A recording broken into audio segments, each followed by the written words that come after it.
अस्सलाम वालेकुम students, computer science class 9 का लेक्चर नंबर 14 जिसमें हमने चैप्टर नंबर 1 को कंटिन्यू किया हुआ है। स्टूडेंट, हमारा जो टॉपिक है वो है test data. After solving the problem we test whether the solution is correct और not, and for testing we need a test data.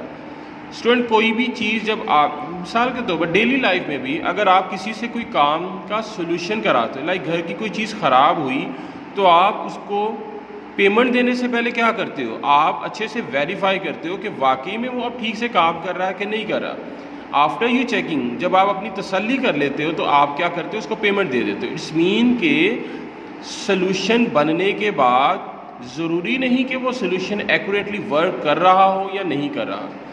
Student, याद रखिएगा, जब भी सोल्यूशन बन जाता है तो कंप्यूटर्स के अंदर या कंप्यूटर फील्ड के अंदर हम उस सोल्यूशन को कुछ डाटा एंटर करके चेक करते हैं। बार बार टेस्टिंग की जाती है। आपको पता है कि हम जस्ट एक टेस्ट केस पे रिलाई नहीं कर सकते।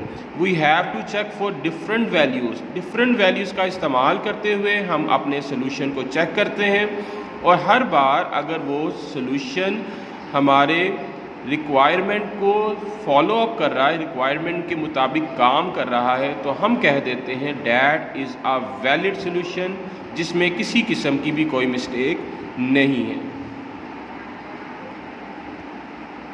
अब स्टूडेंट, आगे हमने देखना है कि टेस्टिंग की इंपॉर्टेंस क्यों है। टेस्टिंग की सबसे मेजर इंपॉर्टेंस क्या है कि ये आपके सोल्यूशन के अंदर से एरर को पॉइंट आउट करता है। और स्टूडेंट, याद रखिएगा, जब एरर पॉइंट आउट होगी तो हमारा काम क्या होगा? हम उस एरर को रिमूव भी करेंगे। ठीक हो गया? It helps in improving the solution. देखें, जब एरर पॉइंट आउट हो गए, डिफेक्ट्स का पता चल गया, तो हम यही चाहेंगे ना कि वो डिफेक्ट्स जो है वो सोल्यूशन के अंदर मौजूद ना रहे, वो सॉफ्टवेयर के अंदर ड्रॉबैक ना रहे। तो उसको करने के लिए हम क्या करेंगे? हम दोबारा से सोल्यूशन को वेरीफाई या चेक करेंगे, एरर रिमूव करेंगे, जिससे हमारा सोल्यूशन मज़ीद इम्प्रूव हो जाएगा। ठीक है स्टूडेंट? अच्छा, सोल्यूशन की करेक्टनेस के हवाले से अगर हम एक एग्जांपल देखें कि कमर्शियल एक्टिविटीज़, बड़े बड़े बिजनेसेस जो हैं वो डिपेंड करते हैं अपने सॉफ्टवेयर के। आपको पता है कि मैनुअली काम करने का ट्रेंड अब जो है वो ख़त्म होता जा रहा है। आप जब सॉफ्टवेयर डिज़ाइन कराते हो तो आप 100% जो है वो डिपेंडेंट हो जाते हो अपने उस सोल्यूशन पर या सॉफ्टवेयर पर जो आपको दिया जा रहा है। If that solution contain any error और बग, इसके अंदर कोई एरर या बग होता है तो वो आपके लिए और आपकी कंपनी या आपके बिजनेस के लिए, आपकी शॉप के लिए बड़ा नुकसानदेह होता है।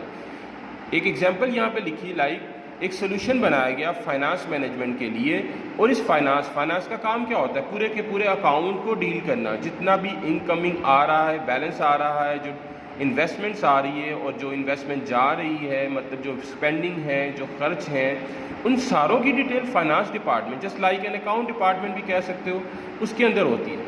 अगर इसके अंदर सोल्यूशन के अंदर जो हमने फाइनेंस मैनेजमेंट के लिए बनाया गया, अगर कोई एरर होता है तो इसका मतलब कि कंपनी के लिए बहुत बड़ा ये लॉस होगा, और सारा का सारा ये लॉस होने का जो क्रेडिट कह लो या इसका जिम्मेदार जो है वो प्रोग्रामर होगा जिसने उनके लिए सोल्यूशन बनाया गया।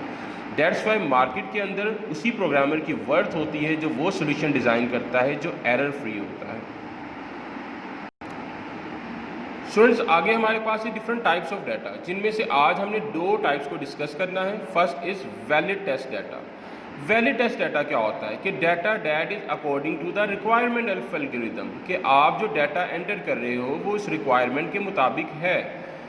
जैसा कि आपकी एल्गोरिथम की रिक्वायरमेंट है कि आप सिर्फ और सिर्फ नंबर 1 से 100 तक ही ऐड कर सकते हो, और अगर आपने नंबर्स कोई भी ऐड किया जो कि इसी रेंज के अंदर है, that mean it is a valid number. ठीक है स्टूडेंट, ऑनलाइन फॉर्म फिल करते हुए भी सम टाइम कुछ ऐसी फिलिंग आती है कि जब आपको कहा जाता है कि आपका नंबर इस फॉर्म में होना चाहिए, या उसके डिजिट्स होने चाहिए, या उसके अंदर सिर्फ अल्फ़ाबेट होना चाहिए।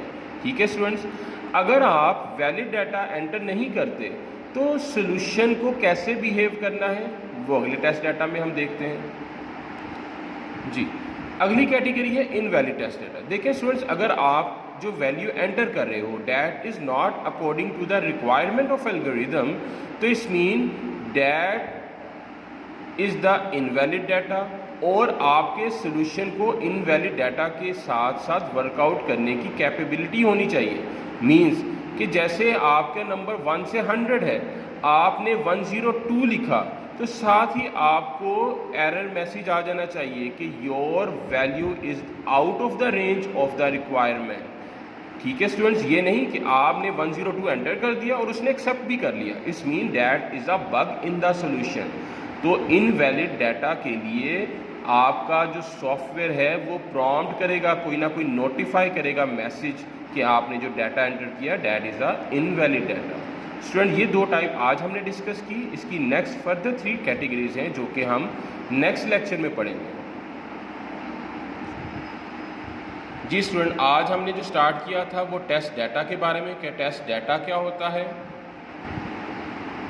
इम्पॉर्टेंस ऑफ टेस्टिंग, टेस्टिंग की क्या इम्पॉर्टेंस है, ये 2 इम्पॉर्टेंस है। उसके बाद उसकी एग्जांपल के थ्रू बताया गया कि क्या इम्पॉर्टेंस होती है टेस्टिंग की। उसके बाद स्टूडेंट आगे टाइप्स ऑफ डाटा में मैंने आपको बताया था हम 2 टाइप्स पढ़ेंगे, एक वैलिड टेस्ट डाटा और एक इनवैलिड टेस्ट डाटा। यहाँ तक आज का हमारा लेक्चर था। नेक्स्ट 3 टाइप जो है वो अगले लेक्चर में हम पढ़ेंगे। तब तक के लिए अल्लाह हाफिज़।